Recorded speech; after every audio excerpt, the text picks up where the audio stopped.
Hey friends, and welcome to another episode of the Mystic Junkie. My name is Jason and I'm the host. This is the show where we talk about anything from mythical animals to conspiracies to gods, goddesses, angels, deities of all religion. If you want to talk about anything that's weird, you came to the right place. I want to get to something that I think we all know about, we all talk about, and some of us, we believe in these wholeheartedly. And that is the concept of conspiracies. Now, we're going to have individual episodes that are going to be about different conspiracies, things that you may know of, like the moon landing, or aliens in the ocean, or maybe something that's happening in the government that's right in front of us. But for now, I want to talk about what a conspiracy is and how it affects all of us in our day-to-day life. The concept of conspiracies has existed for thousands of years, arising from the human tendency to seek explanations for complex or threatening events. A conspiracy, broadly defined, is a secret plan by a group to do something unlawful or harmful. Throughout history, real and imagined conspiracies have influenced political movements, justified wars, and shaped cultural anxieties.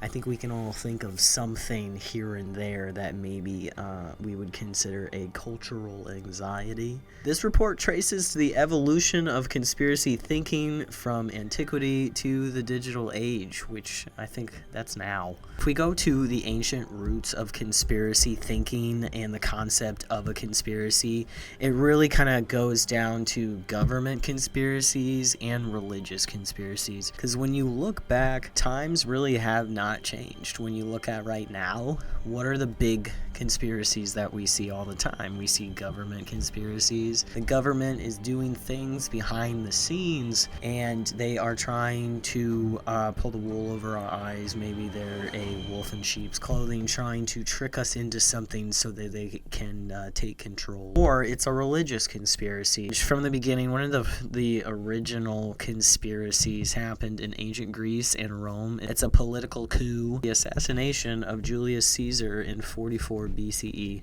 Now that's something we probably all heard about in school. A giant conspiracy, political conspiracy involving senators like Brutus and Cassius, and they end of long story. If you haven't read it, I'm sorry, I'm about to ruin it for you. These individuals stabbed Julius Caesar in the back so they can take over Rome, essentially. We just have a lot of different stories throughout time where it's just recorded palace plots, shadowy manipulation. It's just reinforcing this public awareness that there is an elite secrecy happening out there, and they're making these moves, and us regular folk are feeling the impact, or us regular folk are eating our popcorn or ramen noodles, just seeing what happens. There's also a lot of religious paranoia over time. If you kind of look back to the roots of it, there's a big religious conspiracy. This is not meant to offend anybody at all, but it sure is a crazy conspiracy that I think we should bring up. There was a persecution, an early Christian persecution under the Roman Empire was often fueled by rumors that Christians practiced cannibalism and plotted against Rome. Me, myself, I like to joke around and say vampires. There's a lot of early apocalyptic texts in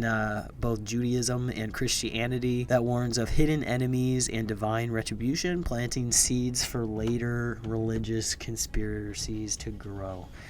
So it's like we have this conspiracy, so over time that this conspiracy can grow, so people don't really actually know what's going on. So in the ancient time, when they only focused on the same things we focus on, except for they don't have technology, the government and the religious powers that be making up conspiracies to do whatever they want, or maybe conspiracies are made up about groups of people that aren't necessarily true, but people sure will believe, which then will impact their actions accordingly. It's kind of all political when you think about it. So back in the Middle Ages, as time goes on, so we were looking at maybe like ancient times in 44 BCE, now here in the Middle Ages, there was a lot of anti-Semitic conspiracies going out there. So if you're an individual of the Jewish religion, just remember, I'm not trying to offend anybody. I'm just trying to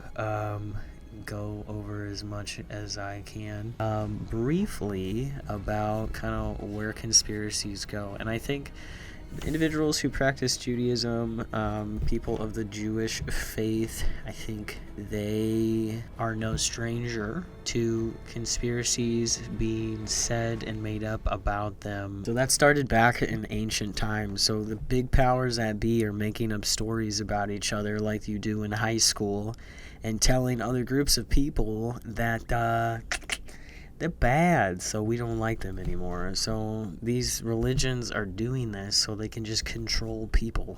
Conspiracies is all for control when you really think about it. Back in the medieval times, the Jewish people were frequently accused of conspiring to create poison wells, to cause plagues, or just flat out undermine Christian rule. These false accusations often left to massacres, so these individuals would just be killed because these other bitches be petty as hell. Honestly, F that shit. This is the blood libel myth, which it alleged Jews murdered Christian children for ritual purpose, and this became a foundational anti-Semitic conspiracy.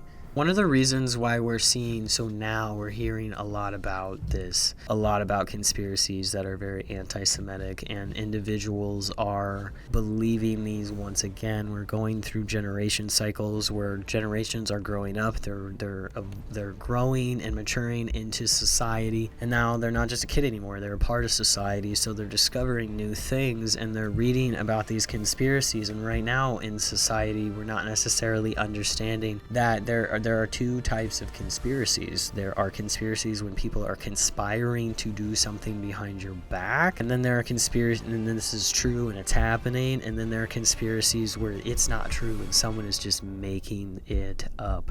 And then there's the conspiracy that conspiracies are a conspiracy, that it's not true. You can go in circles and circles, but it's the foundation of hatred, but it is not real. I think it should be said more and more that this isn't a thing. This is just something that again, the popular kids made up in school. These are mainly motivated by fears of a secret movement happening amongst the church, the powers of the church that are a threat to the church and the crown. So everything that's happening during these times is essentially for power. They're only doing moves for power. As much as we want to pretend that the church is for the betterment of society, this time it's essentially how can these people have more power, how can their religion sell more butts and seats, essentially, and how can these heads of these religions make sure that what they're saying is listened to over the heads of other religions. The church and the crown, they're going hand in hand at this time, and anything that's happening in the church is going to affect the crown. So they go hand in hand. So just a couple list through sometimes the Renaissance to Enlightenment. It's basically political and philosophical shifts that there are plots happening, there are ideas happening, there are secret societies, and there are groups that are starting to form, and these groups are making secret moves behind closed doors, and they are conspiring to acquire more power. If you move this puzzle piece here, if you move this chess piece here, then I will be able to do this. And then these individuals are using this conspiracy. It's being used to, one, make up things about other individuals, or society is making up conspiracies and things about these secret societies or these secret groups of people. There's a Renaissance plot that happened in the Italian cities such as Florence and Venice, where they had a ton of political conspiracies. One of the most notable ones, so does the Pazzi conspiracy, happened in 1478 against the Medici family. The Freemasons and the Illuminati are the most notable secret societies.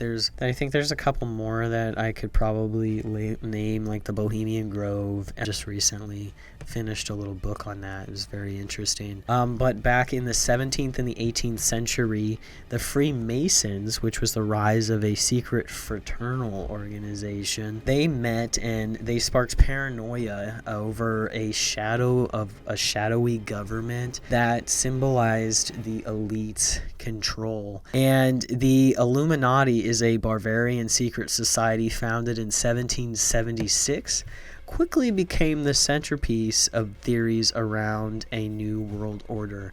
Now, 1776, if you remember, that's very close to when the United States was formed and the New World Order. These individuals, the Freemasons and the Illuminati, if you've ever seen National Treasure, as time goes on, people just believe in it more and more. And I think when there's like a recorded date of when it was formed, and it just keeps coming up, why not talk about it if we can safely? French Revolution timed, there were upheavals of French revolutions that intensified fears of both revolutionary and royalist conspiracies. So there were writers like Augustin Barruel claimed that the revolution was orchestrated by the Freemasons and the Illuminati. During the French Revolution, these secret societies conspired to take over the government and started the revolution in order to facilitate that. During the 19th and the early 20th century, there were still a modern mass of conspiracies. So just the Protocols of the Elders of Zion. It's a fabricated document perpetrating to reveal a Jewish plan for the world domination, published in Russia in the early 1900s. It fueled anti-Semitism in Europe and was later used by the Nazis. So I think this is a real life perfect example of what can happen if people don't remember that conspiracies are not facts. When someone is conspiring against other people, that is a real thing. A conspiracy that someone has made up can be dangerous. So the Elders of Zion essentially is the cause of World War II. A conspiracy caused World War II, and I think that's why it's so important for us all listening to this right now just to remember that conspiracies are dangerous, and when you say something that isn't true, it can be dangerous. Freedom of speech is a real thing, but you definitely don't yell fire in a crowded room, so don't conspire that there's a fire. Anti-Masonic and anti-Catholic movements happened during the 1820s, the 19th century. In the U.S., fears of secret influence led to the creation of anti-Masonic party in the 1820s. And the 19th century also saw suspicions that the Jesuits and the Catholic immigrants were plotting to undermine Protestant America. Oh my gosh. Sometimes I hear all these different religions fighting each other, and I just want to be like, can y'all just chill out? This feels like high school, and I can't do it anymore. I thought it was annoying then. Please stop now. Conspiracies can be used by totalitarian regimes, and what I mean by that are two major ones: the Nazis and the USSR. These individuals used conspiracies to fabricate and essentially trick everyone in their country to believe some really terrible things in order to have control. The Nazis, they used conspiracy theories to justify its policies, particularly those blaming Jews and communists for Germany's problems. And then the USSR regularly purged perceived enemies using fabricated conspiracies to explain internal dissent. I have a friend who grew up in Soviet Ukraine, and the stories that he tells are very well known. And one of the major things he talks about in one of his jokes, he says that you had channel one telling you basically all the propaganda, and then channel 2 was to tell you to go back to channel 1.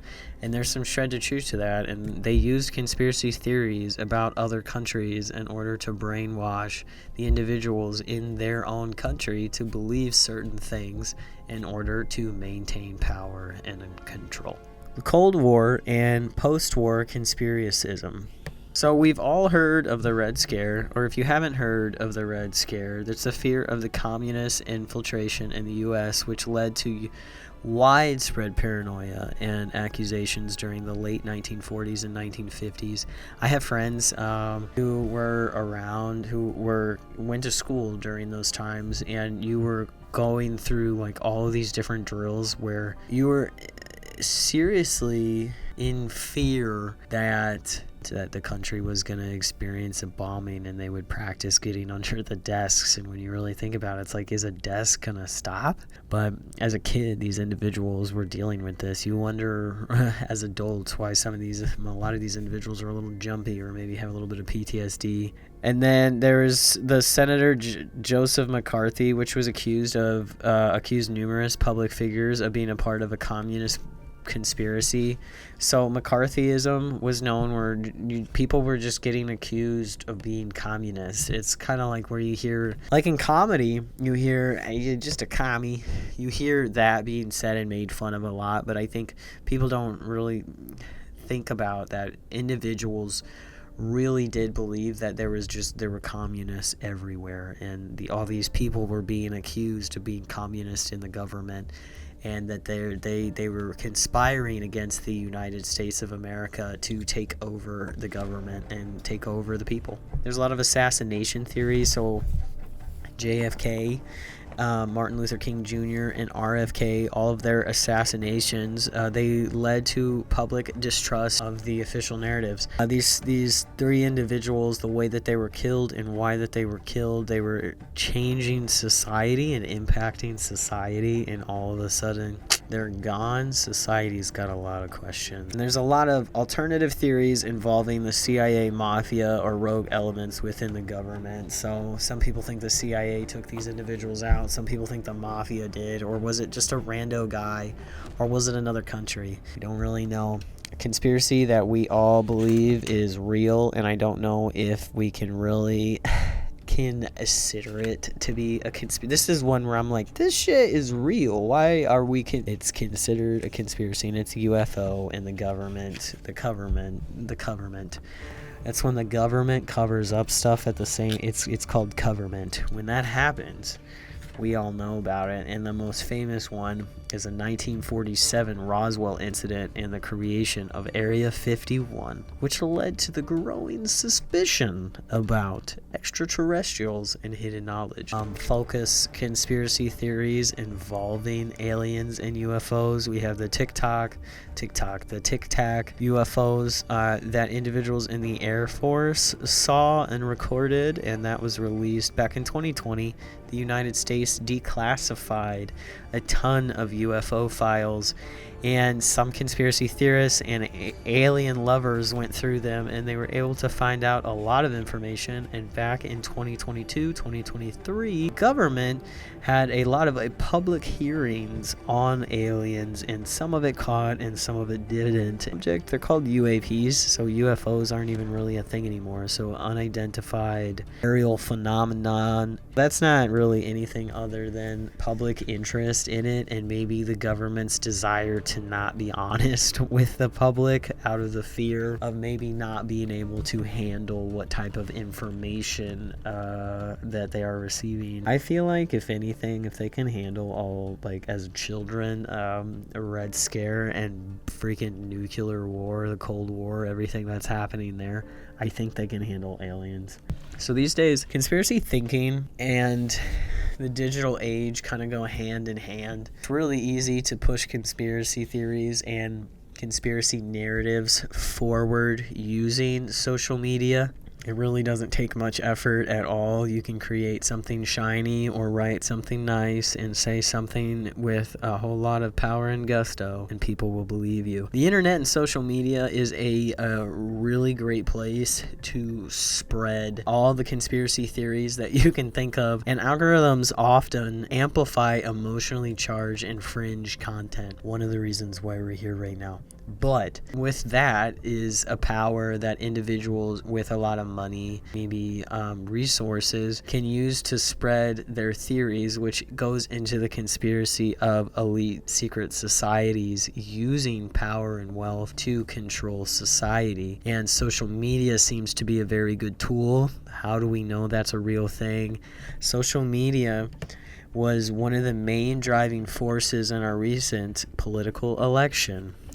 Again, I'm not going to get into either side, but both sides used conspiracies that were driven on social media and false information to spread quickly or rapidly across the multiple platforms using the algorithm, which then facilitated certain things to happen within the political election. That's been happening for a long time, but I think this last political election, we can really just flat out see it. And we, from day to day now, I think individuals are having a harder and harder time digesting and pinpointing what is a conspiracy, what is fact, and what is marketing concept.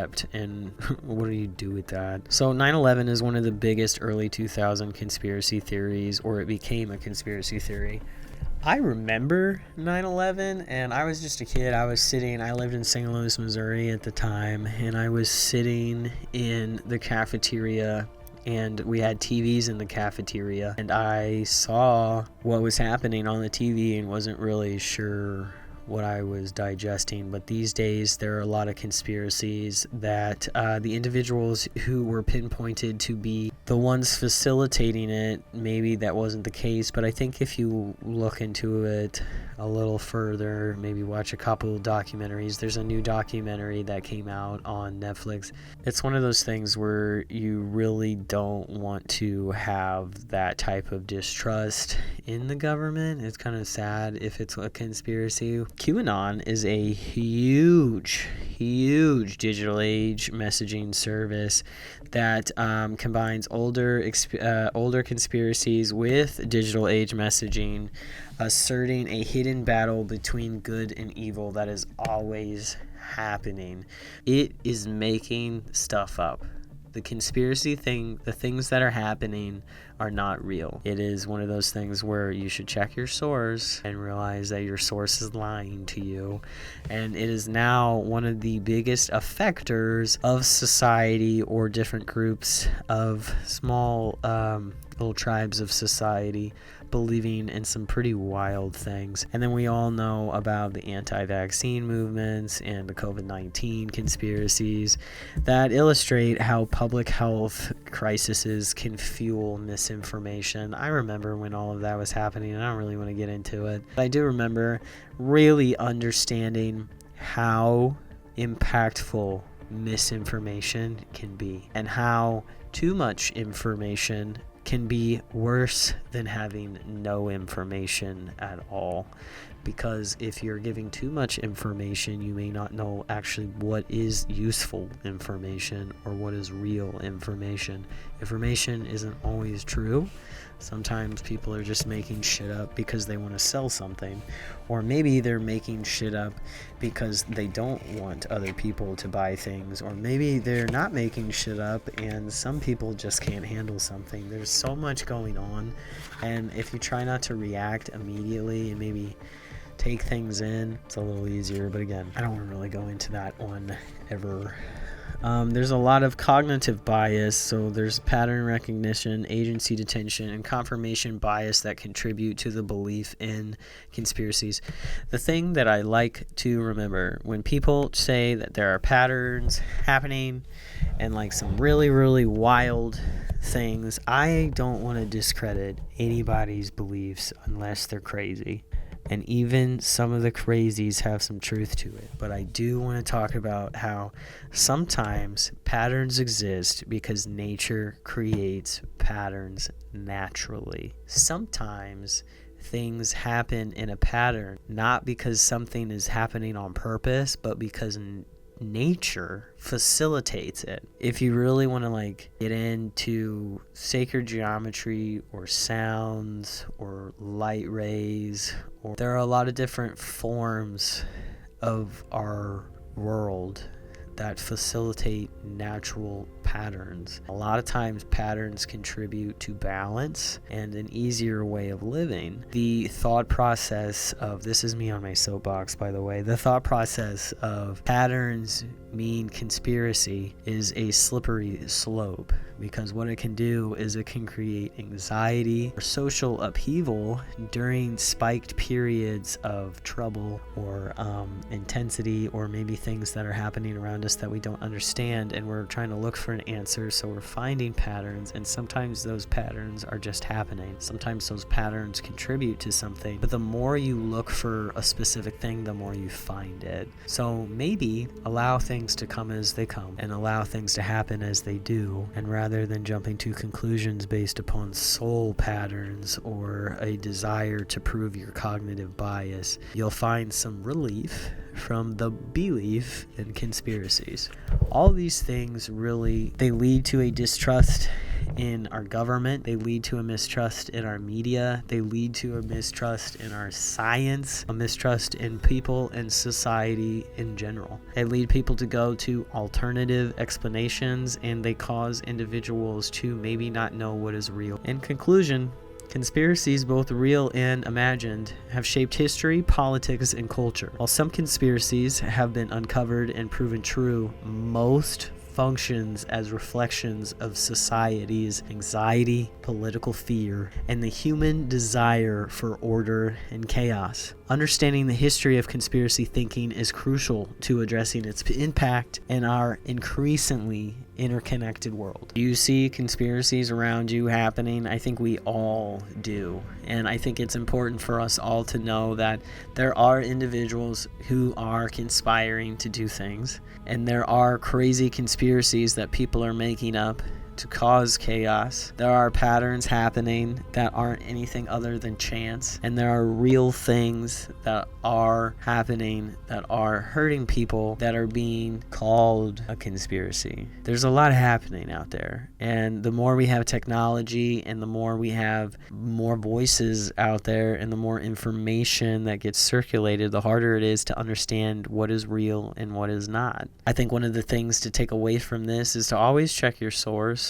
And I learned in school a couple key things. Figure out how long it's been around, what type of browser it is. Is it a .com? Is it a .net? Is it a .org? Is it a .gov? Figure out what you're looking at there, what type of website domain it is. And then figure out where this information came from. Because a lot of articles that you read online, they are fueled by someone to get a certain point of view. And those individuals are not out there to help. They're conspiring, cause a little more chaos. And the more individuals who believe that conspiracies are true, or that everyone is conspiring against you or them, the less balance or the less peace we get, and the more chaos and the more regret we deal with. So I think in this episode, it's important to remember that conspiracy theories, they're fun. We love them. And maybe you have your favorite conspiracy theory. If you have a conspiracy theory that you really like or you want me to cover, please drop it in the comments below. And just remember, take your conspiracy theories with a grain of salt, and try to remember that conspiracies are a conspiracy for a reason, and we don't call them facts. Thank you so much for joining me for another episode of the Mystic Junkie, and I can't wait to see you next time. Thanks for hanging out. Bye.